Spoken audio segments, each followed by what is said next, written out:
Umat beragama apa yang nggak makan babi? Islam. Islam. Ya kan? Iya bener. Yesus puasa nggak? Puasa. 40 hari ya? Iya. Umat beragama apa yang puasa sebulan? Islam. Islam.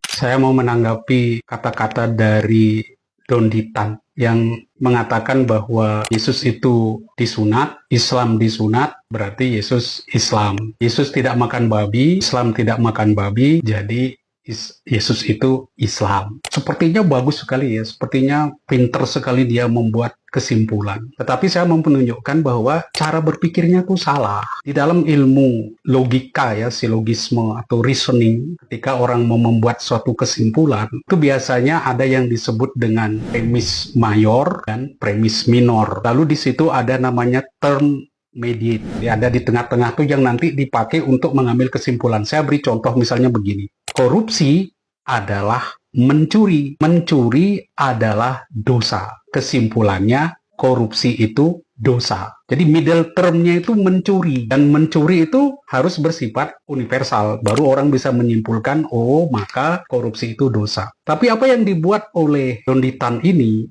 terbalik. Kalau saya boleh umpamakan seperti ini. Ayam itu berekor.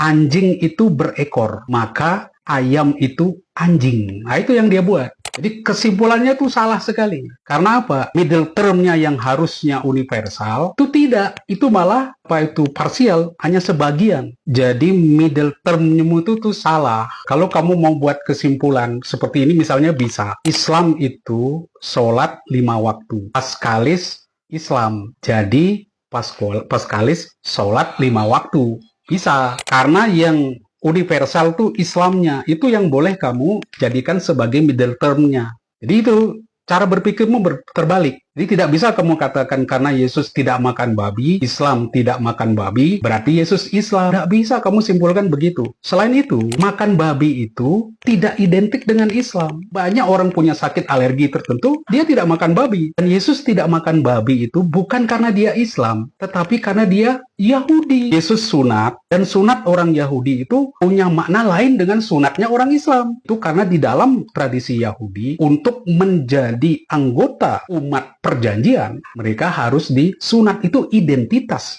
menjadi orang Yahudi. Jadi terbalik kamu pikir, kok kamu pikir Islam. Bahkan kalau kamu ngotot demikian, kamu sebetulnya mau mengatakan Islam itu sama dengan Yahudi, mirip dengan Yahudi. Kalian tuh sebenarnya ikut dengan tradisi Yahudi. Tapi aneh sekali, kalian seringkali sepertinya benci sekali kepada orang Yahudi. Doa 5 waktu, doa sujud itu orang Yahudi juga sujud doanya. Ngangguk-ngangguk seperti itu. Itu kan juga tradisi di dalam tradisi Yahudi. Bagi saya, kamu nggak usah ribut membanding-bandingkan agama. Allah itu besar sekali, Allah itu luas sekali. Jauh lebih luas dari apa yang kita pikirkan. Ada yang memandang dia secara Islam, ada yang memandang dia secara Katolik, ada yang memandang dia secara Yahudi. Silakan, masing-masing orang punya sudut pandang tertentu, dan itu sangat memperkaya satu sama lain. Jadi jangan mencoba memaksakan seakan-akan Yesus itu Islam. Padahal kau tahu sendiri, Islam datangnya jauh kemudian. Waktu di zaman Yesus, Islam belum ada. Jadi jangan dipaksakan begitulah. Sepertinya logikamu hebat, tetapi sebetulnya ya engkau tidak mengerti bagaimana mengambil sebuah kesimpulan.